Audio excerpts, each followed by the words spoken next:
Bonjour, bienvenue sur tvjesuchrist.com. Nous sommes en direct sur ma chaîne YouTube Preacher Alan Rich. Je suis un serviteur de Dieu, Alan Rich. Merci d'être connecté, que vous me regardiez maintenant en direct ou que vous me voyez en différé. Vous êtes les bienvenus aujourd'hui. J'aimerais vous parler d'un sujet extrêmement important, basé sur un verset, évidemment, de la parole de Dieu. Il s'agit de la puissance d'égarement de personnes qui vont croire à un ou à des mensonges.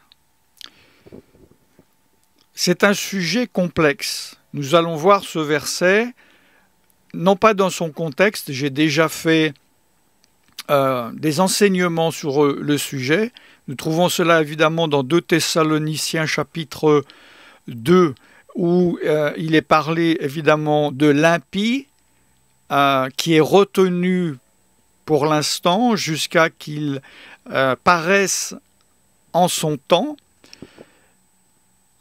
Et dans ce contexte, vous pouvez lire tout le chapitre 2, il est dit que cet impie donc fera toutes sortes de séductions pour séduire ceux qui n'ont pas reçu l'amour de la vérité pour être sauvés, afin que tous ceux qui n'ont pas cru à la vérité, mais qui ont pris plaisir à l'injustice, soient condamnés. Et il parle au verset 11 de cette puissance d'égarement qui fait que il croit au mensonge. Je ne vais pas donc parler dans cette émission de la fin des temps, je vais parler de ce principe, de cette puissance d'égarement. Qu'est-ce que cette puissance d'égarement? Que veut-il? Qu'est-ce que cela veut dire? Comment est-il possible de croire aux mensonges ou à des mensonges? Nous savons qu'il y a une guerre. Et cette guerre est spirituelle.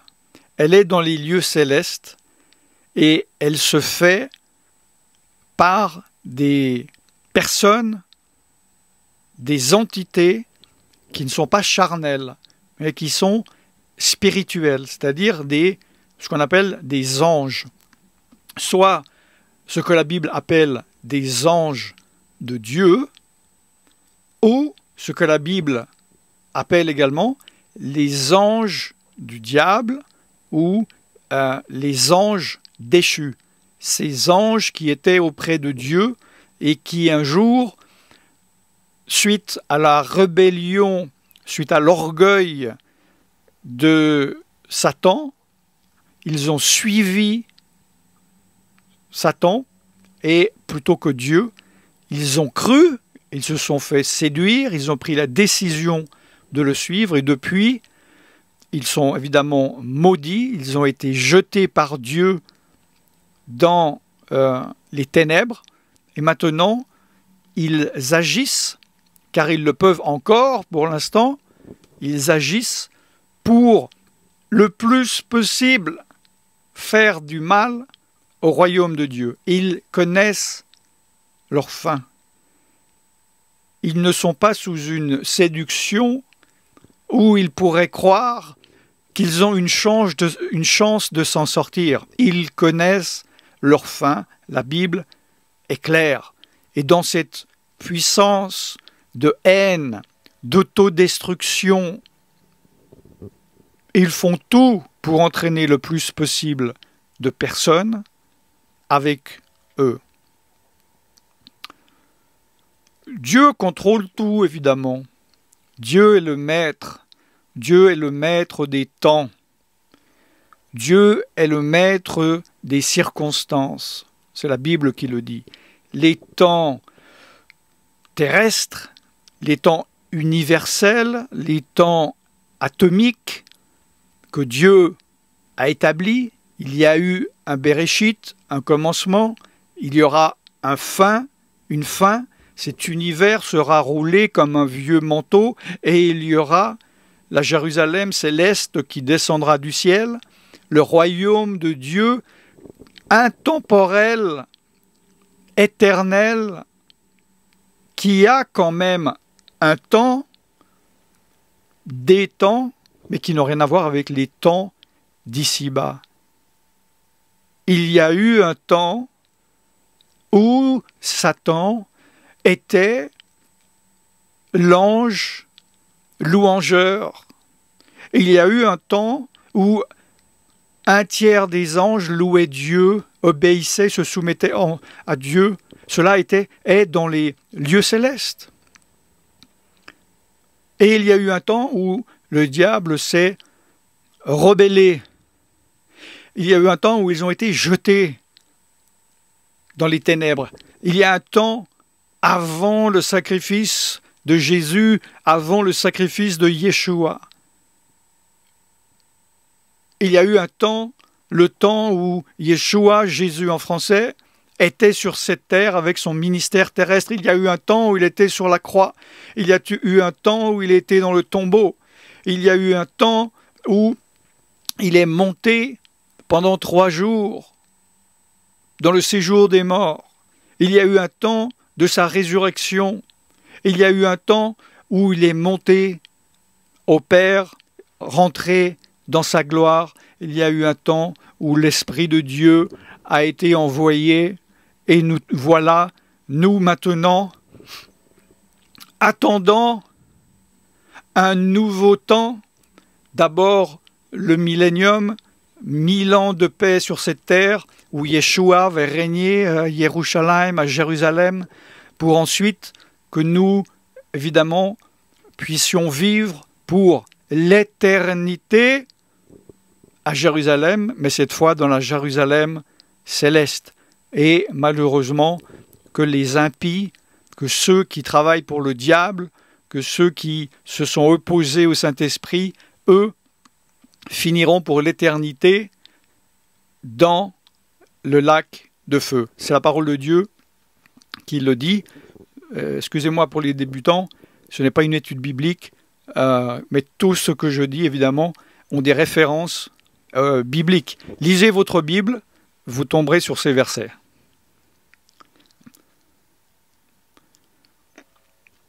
Je dis cela parce que j'ai commencé à dire que Dieu est le Dieu du temps, est le Dieu des temps, est le Dieu des limites. C'est lui qui délimite. Il délimite les pays, il délimite la terre, il délimite la mer, il délimite les peuples. Et il délimite les circonstances, les événements. Et il utilise tout ce qui est, tout ce qu'il a créé. Il a créé le diable. Pas tel qu'il est, évidemment. Je vais expliquer qu'il était avant sa chute. Il a créé les anges.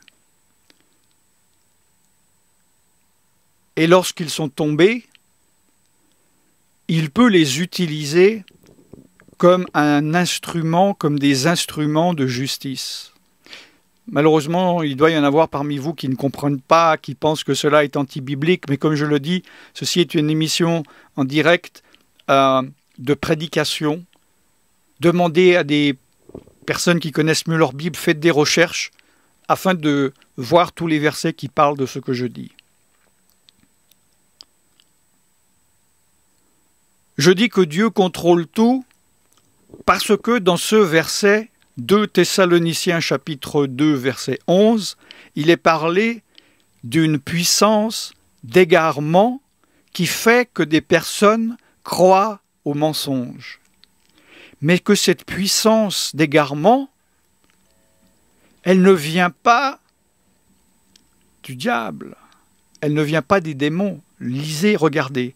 Dieu leur envoie une puissance d'égarement pour qu'ils croient au mensonge.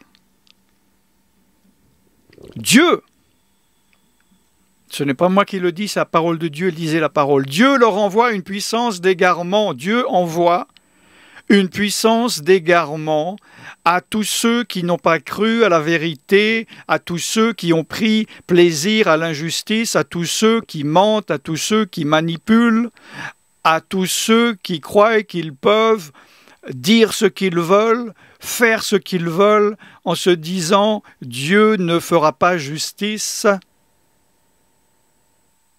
Dieu ne voit pas, Dieu dans son amour va passer par-dessus. Non, ils seront condamnés, à moins qu'ils se repentent, qu'ils demandent pardon, qu'ils réparent, qu'ils disent « J'ai menti, voici ce que j'ai dit, ceci était un mensonge, voici la vérité. » Dieu n'oublie rien. Dieu ne vieillit pas, Dieu n'a pas Alzheimer, Dieu est un Dieu de justice.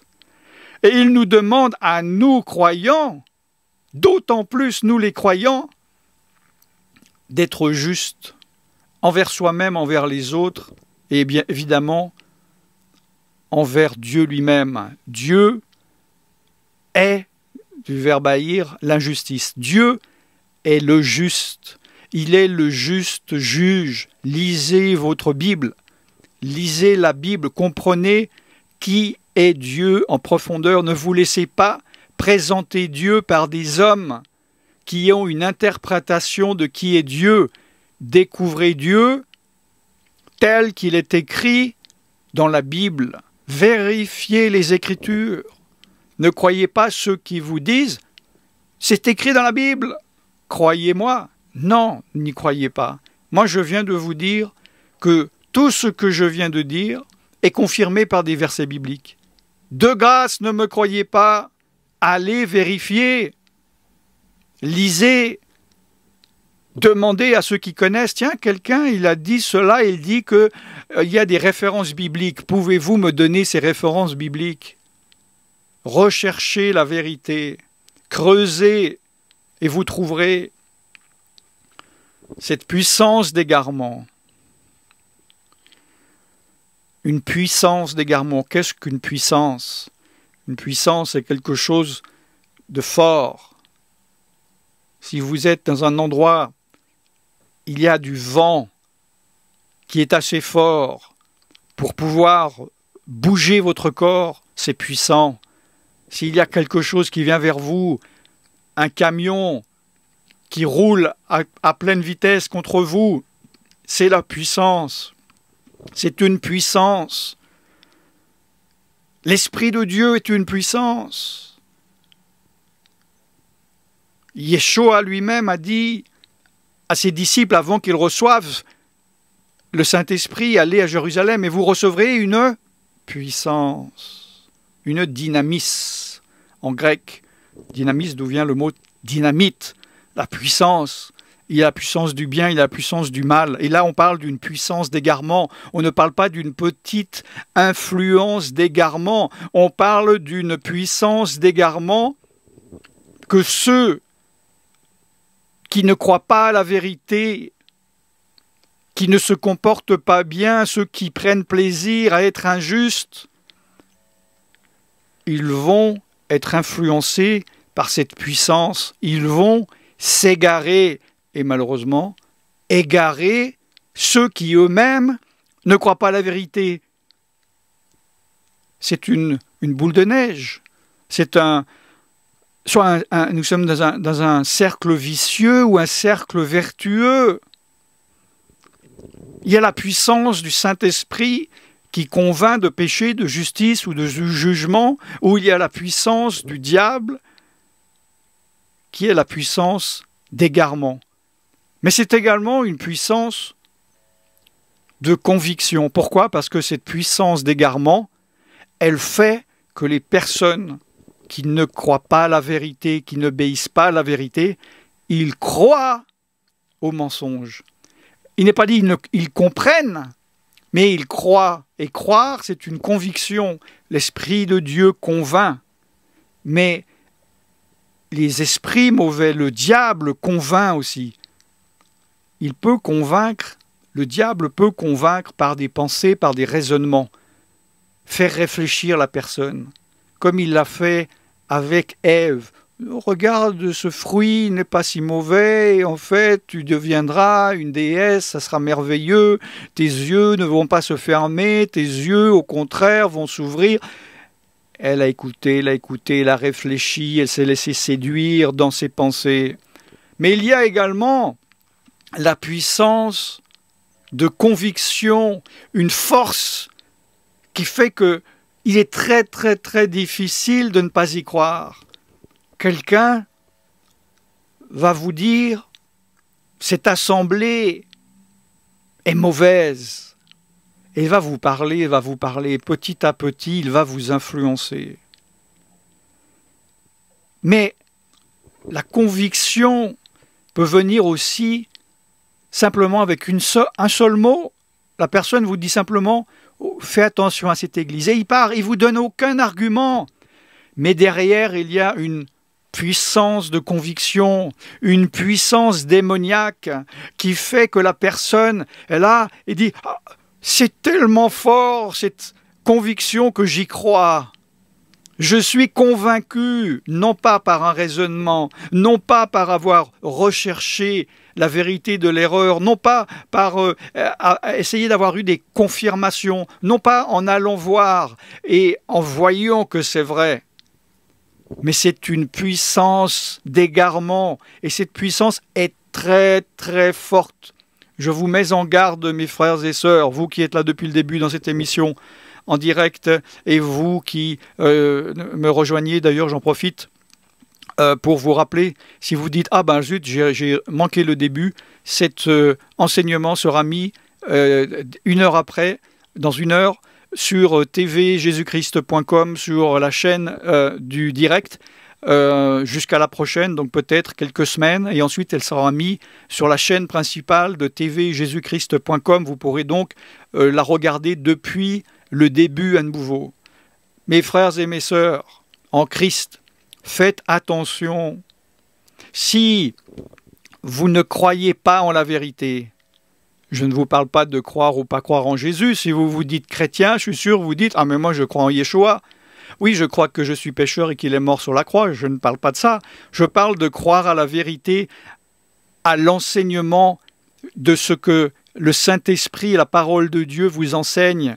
Yeshua lui-même a dit « Le Saint-Esprit vous guidera dans toute la vérité ». Si vous ne croyez pas à cette vérité et que vous prenez plaisir à l'injustice, c'est-à-dire vous ne pratiquez pas la justice et Dieu vous demande de pratiquer la justice, vous vous mettez sous l'influence d'esprits mauvais, sous des puissances d'égarement.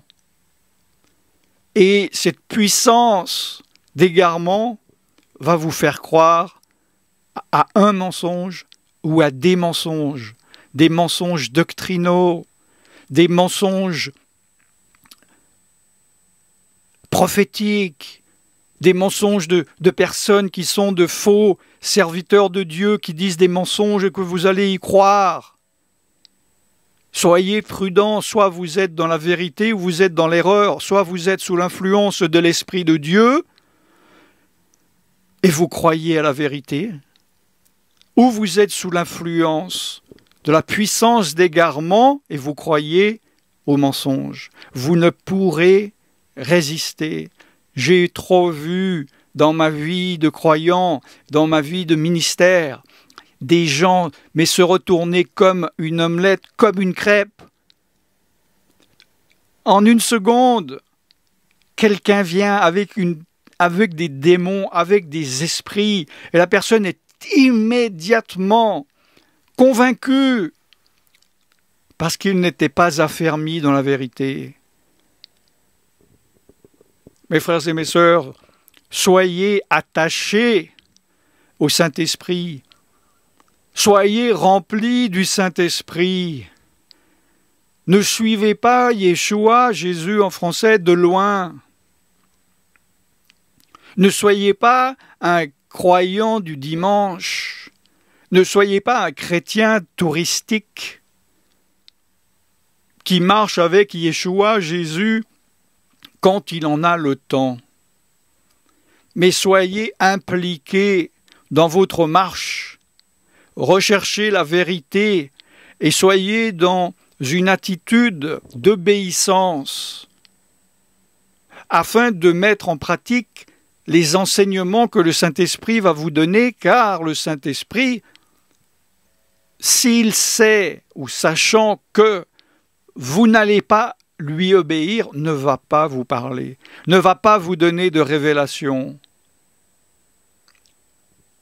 ne va pas vous éclairer. Mais Dieu va envoyer une puissance d'égarement afin que vous croyiez aux mensonges. Dans un premier temps, afin de vous donner une leçon, de vous amener à la repentance, de vous faire changer afin que vous vous repentiez, car Dieu ne veut pas vous détruire, mais celui qui résiste jusqu'au bout sera condamné. Attention, mes frères et mes sœurs, on ne se moque pas de Dieu. On ne se moque pas de Dieu. Ne vous dites pas, je vais me moquer de Dieu pendant des années. J'ai encore du temps devant moi. Je vais me moquer de Dieu. Je vais résister à Dieu jusqu'à mon lit de mort. Mais un jour, je sais que je me repentirai. On ne se moque pas de Dieu. Ce qu'un homme a semé, il va le récolter. Comme je le dis souvent, si vous vous moquez de Dieu, en fait, vous vous endurcissez votre cœur. Et le jour où vous voudriez peut-être vous repentir, vous ne trouverez plus le chemin de la repentance, vous serez incapable de vous repentir.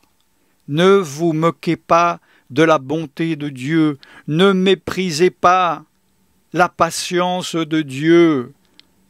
Aujourd'hui, si tu entends sa voix, n'endurcis pas ton cœur, mais repens-toi.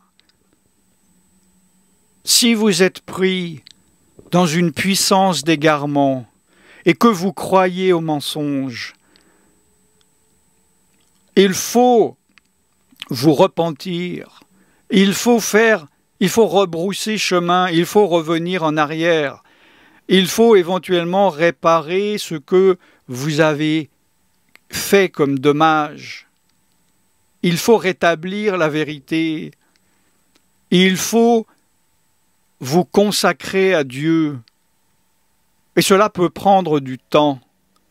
Ne vous dites pas, je vais m'éloigner de Dieu pendant 5 ans, mais quand je reviendrai, en 3 minutes, je referai le chemin qui m'a pris 5 ans à faire. On ne se moque pas de Dieu. Je vous encourage par cet enseignement qui n'est pas un enseignement de condamnation,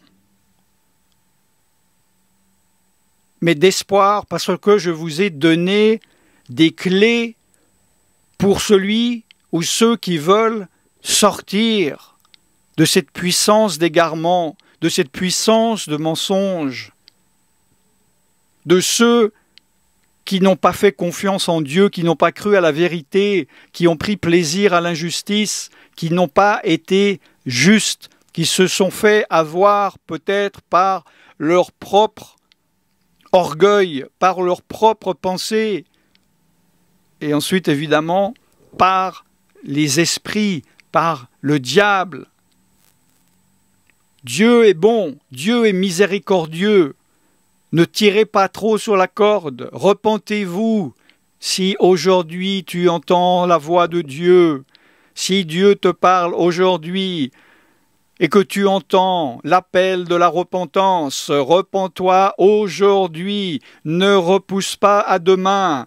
Qui sait si demain va arriver pour toi? Repens-toi, demande pardon, change, rétablis, répare ce que tu as cassé, humilie-toi devant ton Dieu. Dieu résiste aux orgueilleux et il fait grâce aux humbles. Ce n'est pas vraiment le message que je voulais prêcher, mais comme je suis en direct sur YouTube, Preacher Alan Rich, voilà, j'ai été inspiré par le Saint-Esprit, basé sur ce verset, de vous parler pour ceux qui sont venus, qui sont repartis, qui reviennent, pour ceux qui viennent d'arriver. Je vous rappelle que ce message, vous allez le trouver d'ici 1 heure de temps en replay sur tvjesuschrist.com, sur la chaîne du direct, et il sera ensuite mis sur la chaîne principale de tvjesuschrist.com pour que vous puissiez le revoir, même si c'est dans plusieurs années. N'hésitez pas à nous contacter au travers de nos sites, de WhatsApp, de Skype, par email. Si vous avez des questions, si vous voulez que nous partagions des sujets sur tvjesuschrist.com ou lorsque nous faisons des directs, je vous rappelle pour conclure que depuis quelques années, je mets de moins en moins de vidéos sur Facebook ou sur YouTube, mais j'en mets énormément, certaines fois plusieurs fois par jour, sur tvjesuschrist.com gratuitement 24 heures sur 24, 7 jours sur 7, pour ceux qui sont attirés, que le Saint-Esprit les pousse à venir. Il va y avoir la nourriture pour vous. Les autres, faites ce que vous pensez être bien. Voilà, cette émission en direct est terminée. Je suis serviteur de Dieu Alan Rich et je vous revois très bientôt, soit sur tvjesuschrist.com ou sur tvyeshua.com qui parle de la racine juive de la foi, ou éventuellement pour le prochain direct sur YouTube ou sur Facebook. Je vous bénis dans le nom tout-puissant de Yeshua, de Jésus, et je vous dis à très bientôt. Au revoir, shalom.